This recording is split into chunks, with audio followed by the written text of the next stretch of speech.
هذول اللي يسمون يوم العاشر يوم فرح ويوم سرور ويوم خير ويوم بركة وغيرها من العناوين، هذول الله سبحانه وتعالى ايش راح يعاقبهم؟ شلون راح يعاقبهم؟ خلينا نسمع قول الإمام الرضا عليه السلام. الرواية طويلة إلى أن يقول: ومن سمى يوم عاشوراء يوم بركة وادخر فيه لمنزله شيئا لم يبارك له فيما ادخر، وحشر يوم القيامة مع يزيد وعبيد الله بن زياد وعمر بن سعد لعنهم الله إلى أسفل درك من النار.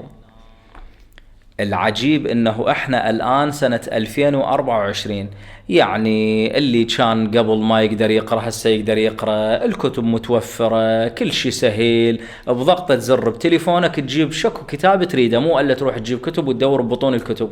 ما تقدر تقرأ تقدر تسمع باليوتيوب، هم ما شاء الله كلها تسولف. وإلى هاي اللحظة تلقى اللي يترضى على يزيد لعنة الله عليه، وإلى هاي اللحظة تلقى اللي جامل قتلة الإمام الحسين عليه السلام في هذا الزمان، اللي يرضون بفعال قتلة الحسين، يعني شاركوا في قتل الحسين عليه السلام، تلقى اللي يجاملون قتلة الحسين عليه السلام. الكلام كلام الرواية اللي عن الإمام الرضا عليه السلام: ومن سمى يوم عاشوراء إلى آخرها، في كتاب بحار الأنوار جزء 44 باب 34 صفحة 453 رقم الرواية 19، طبعة مؤسسة العالمي بيروت لبنان. دمتم بخير وفي أمان الله.